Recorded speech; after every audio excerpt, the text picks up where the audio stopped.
Sortez dehors, cette nuit. Éloignez-vous de la pollution lumineuse des villes, de ce dôme de verre orangé qui étouffe votre vision. Levez les yeux. Ce que vous voyez n'est pas seulement un décor, c'est une autoroute. Les astronomes l'appellent l'écliptique. C'est le chemin tracé, immuable, que le Soleil semble parcourir tout au long de l'année à travers la voûte céleste. On vous a appris, depuis votre plus tendre enfance, que cette autoroute est divisée en 12 segments égaux. 12 signes, 12 maisons, 12 gardiens du destin. On vous a dit que si vous êtes né à la fin du mois de novembre ou en décembre, vous appartenez au signe du Sagittaire ou peut-être du Scorpion. Mais je dois vous poser une question. Avez-vous déjà pris la peine de vérifier si ce que disent les livres d'astrologie correspond réellement à la position des étoiles au-dessus de votre tête?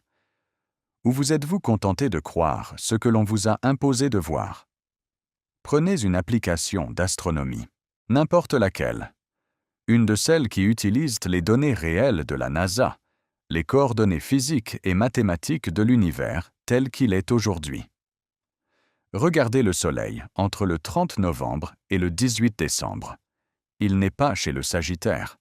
Il n'est plus chez le Scorpion. Le Soleil, l'astre de vie, traverse une constellation immense, majestueuse, dont on vous a caché l'existence pendant des millénaires. Son nom est Ophiuchus, le Serpentaire, le 13e signe. Ce n'est pas une petite étoile isolée.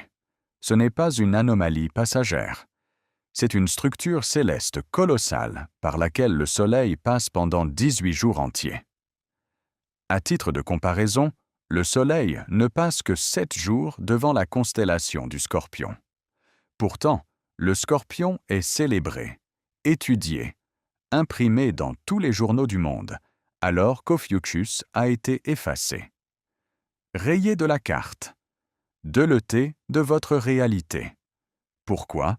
Pourquoi la structure la plus fondamentale de notre organisation temporelle, le zodiaque, est-elle basée sur un mensonge géométrique? Pourquoi avoir choisi de diviser le ciel en 12, alors que la nature, dans sa vérité brute et observable, crie le nombre 13? Nous avons été éduqués dans une simulation. Une simulation faite de dates fixes et de calendriers symétriques qui ne servent pas à refléter le cosmos, mais à gérer votre productivité. La vérité est que l'astrologie moderne n'est pas une lecture de l'univers, c'est une feuille de calcul institutionnelle héritée de la Babylone antique. Les Babyloniens étaient des génies de l'observation. Ils voyaient parfaitement Ophiuchus. Ils connaissaient sa puissance, mais ils avaient un problème. Ils voulaient un système propre, un système divisible par 2, par 3, par 4, par 6. Ils voulaient que le ciel ressemble à une comptabilité. Alors, ils ont fait quelque chose d'impensable. Ils ont découpé le ciel en 12 tranches égales et ont simplement jeté le 13e invité à la porte de l'histoire. Mais l'histoire est plus profonde que de simples mathématiques de calendrier. Pour comprendre pourquoi le 13 a été banni, il faut regarder qui est ce 13e signe. Qui est Ophiuchus? Dans toutes les grandes mythologies de notre monde, ce point précis du ciel est occupé par la figure la plus dangereuse pour ceux qui souhaitent contrôler l'humanité. Le guérisseur. Pour les Grecs, c'était Asclépios, le fils d'Apollon, celui qui avait appris, auprès du centaure Chiron, les secrets des herbes, des venins et de la régénération. Asclépios était si puissant qu'il a fini par accomplir l'impossible. Il a commencé à ressusciter les morts. Il a brisé la frontière ultime. Il a libéré les âmes de l'emprise de l'Hadès. Et que s'est-il passé? Les autorités célestes ont paniqué. Zeus, le roi des dieux, le garant de l'ordre et de la hiérarchie, a frappé Asclépios de sa foudre. Non pas parce qu'il était mauvais, mais parce qu'il rendait l'homme trop libre. Un homme qui ne meurt plus, un homme qui guérit par lui-même, est un homme qu'on ne peut plus gouverner par la peur. Zeus a placé son corps dans les étoiles, enchaîné à un serpent, pour nous rappeler que la connaissance de la guérison est sous surveillance. En Égypte ancienne, cette figure était Imhotep, l'architecte, le médecin, celui qui est devenu un dieu par sa propre science. Chez les Sumériens, c'était Enki, le porteur de l'eau et de la connaissance, celui qui a sauvé l'humanité contre la volonté des dieux autoritaires. Partout, le motif est le même. Le 13 représente le point de bascule, le moment où la créature devient créatrice. Le moment où le cycle se brise pour s'élever. En supprimant le 13e signe, ils n'ont pas seulement simplifié un calendrier. Ils ont supprimé l'archétype du guérisseur souverain. Ils nous ont déconnectés de la fréquence de la régénération pour nous enfermer dans la fréquence de la répétition. C'est ici que le piège se referme sur vous, chaque matin, quand vous regardez votre montre. Le nombre 12 est devenu la grille de votre prison. Réfléchissez à l'omniprésence de ce chiffre. 12 mois dans l'année, 12 heures sur le cadran de votre montre, 12 pouces dans un pied, 12 jurés dans un tribunal, 12 apôtres, 12 membres dans un jury. Pourquoi cette obsession pour le 12 ? Parce que le 12 est le nombre de la structure statique. C'est le nombre du commerce, de la mesure impériale, de la gestion des masses. Le 12 est une boucle fermée. C'est une horloge mécanique qui tourne sur elle-même, indéfiniment, sans jamais évoluer. Le temps naturel, le temps de votre corps, le temps de la vie, n'est pas basé sur le 12. Il est basé sur le 13. La Lune, notre satellite, notre régulateur biologique, effectue 13 cycles autour de la Terre chaque année. 13 lunaisons, 13 passages qui dictent les marées, la croissance des plantes, et surtout, le rythme sacré de la fertilité féminine. Le cycle menstruel, ce battement de cœur de l'espèce humaine, est un cycle de 13 mois lunaires par an. C'est le rythme organique. C'est le rythme de la Terre. C'est le rythme de la vie qui respire. Pourtant, nous vivons dans le calendrier grégorien. Un calendrier artificiel, imposé par une autorité religieuse et politique qui a découpé le temps en mois inégaux, nous forçant à ignorer la Lune. Nous avons été branchés sur une horloge de bureau, une horloge de banque, une horloge d'usine. En nous imposant le 12, ils nous ont débranchés de notre propre biologie. Ils ont créé une dissonance cognitive entre ce que notre corps ressent et ce que le calendrier nous impose. Vous vous sentez fatigué ? Vous vous sentez stressé ? Vous avez l'impression que le temps s'accélère et que vous n'arrivez jamais à rattraper le retard ? C'est normal. Vous essayez de faire marcher un moteur biologique de 13 cylindres dans une boîte de vitesse de 12 rapports. Le frottement est constant. C'est ce frottement qu'on appelle l'anxiété moderne. Le crime est si parfait qu'ils ont réussi à vous faire détester le chiffre de votre libération. La triskaïdécaphobie. La peur irrationnelle du nombre 13. On l'appelle le nombre du malheur. On ne met pas de 13e étage dans les immeubles. On évite d'être 13 à table. On frissonne devant un vendredi 13. Posez-vous la question. Qui bénéficie de votre peur ? Le 13 ne porte pas malheur. Le 13 est le nombre de la rébellion contre l'ordre établi. C'est le nombre de la nature sauvage qui refuse d'être domestiquée. En diabolisant le 13, ils ont érigé une barrière psychologique qui vous empêche de revenir au rythme naturel. Ils vous ont appris à craindre la porte même qui mène hors de la cellule. Regardez la précision chirurgicale de cet effacement. La 13e heure a été gommée pour que le jour soit divisé en 2 blocs de 12, créant une dualité artificielle entre le jour et la nuit, le travail et le repos.